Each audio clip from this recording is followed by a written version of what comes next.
ఇంట్లో మా కొడుకు కోడలు ఊరికే ప్రతి చిన్నదానికి కీచులాడుకుంటుంటారు గురువుగారు. ఇద్దరూ ఎడమొహం పెడమొహంగా ఉండటము. భార్యాభర్తల మధ్య ఉండవలసినటువంటిది ఏమిటి? భార్యాభర్తల మధ్య అన్యోన్యత బాగా ఉండాలి. మంగళవారం రోజు ఒక గుప్పెడు కందిపప్పు, ఒక గుప్పెడు బియ్యము, శ్రీ మహాగణాధిపతయే నమః, ఐం మహాసరస్వత్యే నమః, శ్రీ లలితాంబికాదేవియే నమః. భార్యాభర్తల మధ్య అరమరికలు, అన్యోన్యత పెరగాలి. ఎప్పుడూ పోట్లాడుతూ ఉంటారు. చాలామంది ఇంట్లో మా కొడుకు కోడలు ఊరికే ప్రతి చిన్నదానికి కీచులాడుకుంటుంటారు గురువుగారు. ఇద్దరు యోగ్యతవంతులే, ఇద్దరు కూడా యోగ్యులే. అమ్మాయి జాబ్ చేస్తుంది, అబ్బాయి చేస్తున్నారు. ఒక్కొక్కరు ఒక 2 లక్షలు సంపాదిస్తున్నారు. అయినా చదువుకున్న వాళ్ళు ఎందుకో కీచులాడుతూ ఉన్నారు. సరే, ఉద్యోగాలు చేసేవాళ్ళేనా? ఏమి ఇంట్లో ఉండేటువంటి ఆమె హౌస్ వైఫ్ గృహిణి కావచ్చు, ఇతను ఉద్యోగానికి వెళ్ళి రావచ్చు, లేదు ఇద్దరు చదువుకోని వాళ్ళు అయి ఉండొచ్చు, లేదు ఇద్దరు పొలం పనులు చేసుకునే వాళ్ళు అయి ఉండొచ్చు. ఇక్కడ స్థితిగతులు అనేటువంటి దానికంటే కూడా భార్యాభర్తలు అనేటువంటి దాని గురించి మనకు ప్రశ్న ఉత్పన్నమవుతూ ఉన్నది. ఇది భార్యాభర్తల మధ్య ఉండవలసినటువంటిది ఏమిటి? ఎందుకు కోపాలు వస్తాయి? చిన్న చిన్నవి వస్తాయి. చిన్న చిన్నవి రాకుండా ఏ సంసారము ఎవరిది పెద్దగా ఏ సమస్య లేకుండా జీవితం గడిపాము అని ఎవరి ఇదిలోనూ ఉండదు. అలా ఉండటము కూడా మనము ఏదైనా కాస్త తింటూ ఉన్నప్పుడు కొంచెం మధ్య మధ్యలో పల్లీలు లాంటివి వస్తే ఎంత రుచికరముగా ఉండి అప్పుడప్పుడు అట్లా నములుతూ తింటే అదొక ఆనందము. సంసారిక జీవితంలో కూడా అప్పుడప్పుడు ఏవో చిన్న చిన్నవి తమాషాగా రావటం అనేటువంటిది అది అందమే, ఆనందమే.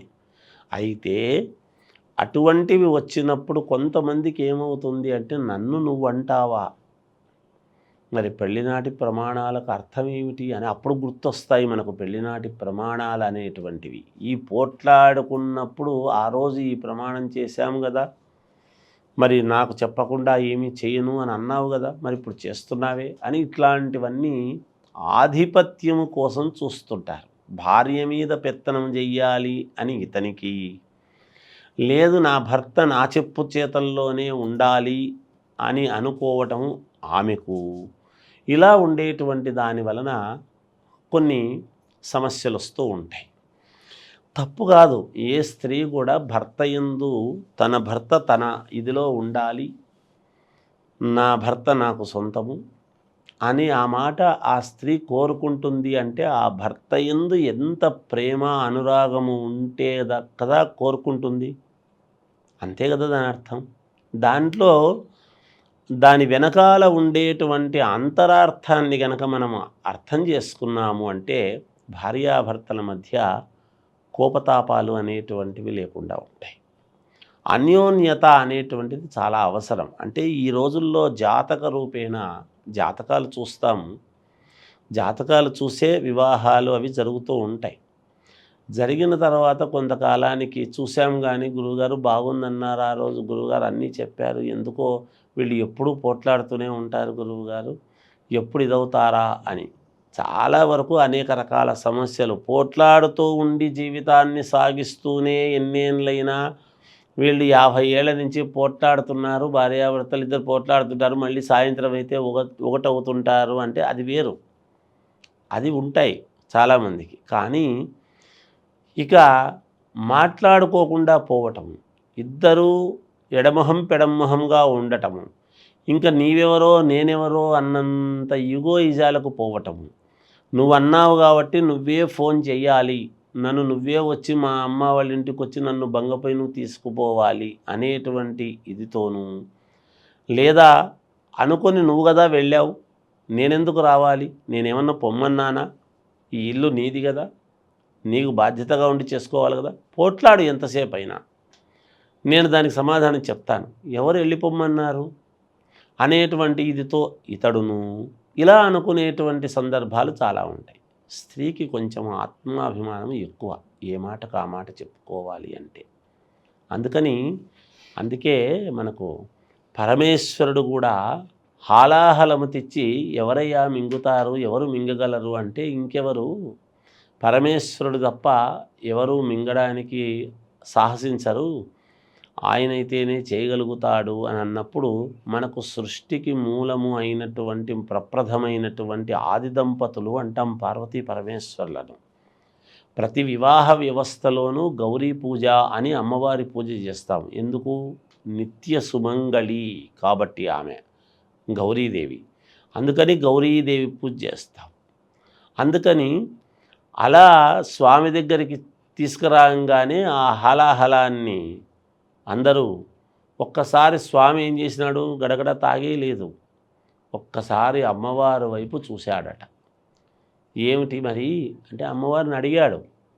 అడిగినప్పుడు ఆమె ఏమన్నది, మృంగెడివాడు విభుండు మృంగమనడిది సర్వమంగళ అన్నాడు. ఇక్కడ చిన్న అర్థం చేసుకోవాలి మనం, దాంట్లో అంతరార్థం ఏమిటి అనేది. ఆమె ఏం చేసింది, మృంగండి పర్వాలేదు, మీరు కట్టినటువంటి మంగళసూత్రములో మీ ప్రాణాలు నా దగ్గర ఉన్నాయి, మీకేమిటి భయం. పరమేశ్వరుడంతటి వాడికి పార్వతీదేవి ఆ మాట ఆయనంతటి వాడు అడిగితే ఆమె చెప్పింది మింగండి అని. ఓ పర్వాలేదు, అయితే ఆమె మింగమన్నది కదా. ఆమె ఎవరు? జగన్మాత, జగత్తుకు మాత. ఆమె చెప్పినప్పుడు ఏమిటి, ఒక రకంగా ఆయనకు భార్య, ఇంకొక రకంగా ఆ దేవతామూర్తి ఎవరు, తల్లి. ఆమె కదా త్రిమూర్తులను సృష్టించింది ఇంకొక ఇదితో. మరి ఆమె తల్లి. అందుకే ఇవాళ తల్లికి మనం ఎంత ప్రాధాన్యత ఇస్తున్నాము.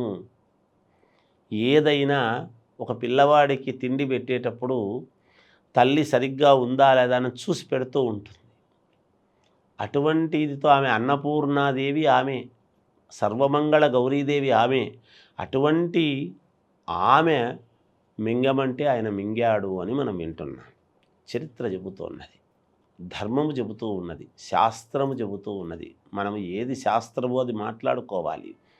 మరి భార్యాభర్తలకు అప్పుడు తాగాడు ఆయన. తాగితే అప్పుడు వచ్చి ఆమె కంఠాన్ని మింగకండి అని చెప్పి కంఠము పట్టుకుంది. అంటే దాని అర్థం ఏమిటి, ఆమె వచ్చి కంఠాన్ని అలా ఆపింది.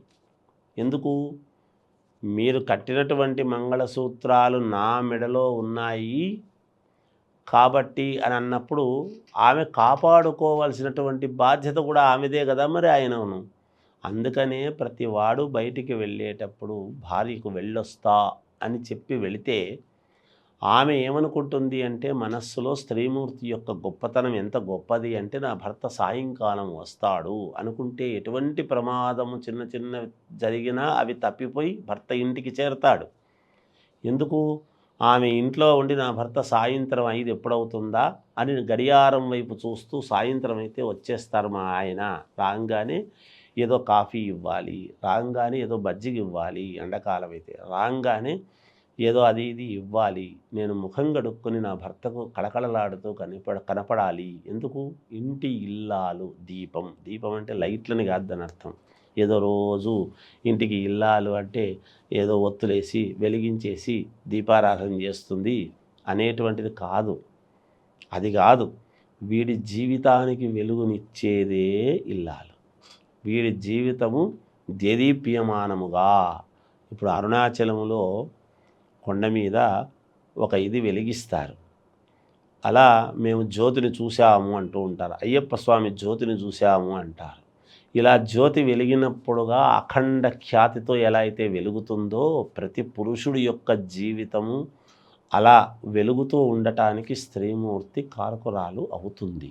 అది యోగము అనేటువంటిది ఇల్లాలు యొక్క విధానం అని తెలుసుకోవాలి. వీళ్లకు భార్యాభర్తల మధ్య అన్యోన్యత బాగా ఉండాలి అని అనుకుని ఎవరైనా అరమరికలుగా ఉండి నా భర్త నా మాట వినడం లేదు అంటే వేరే విధంగా అని కాదు, అంటే ఏదన్నా చెబితే అర్థం చేసుకోవటం లేదండి అని అనుకునేటువంటి వాళ్ళు కానీ, భార్య మీద లేనిపోనివన్నీ పెట్టుకుని ఈమె నా మాట వినడం లేదండి అని అనుకునేటువంటి వాళ్ళకి కానీ ఈ అన్యోన్యత కావాలి అంటే ఏం చేయాలి అనేటువంటిది ఒక విధానం ఉంటుంది.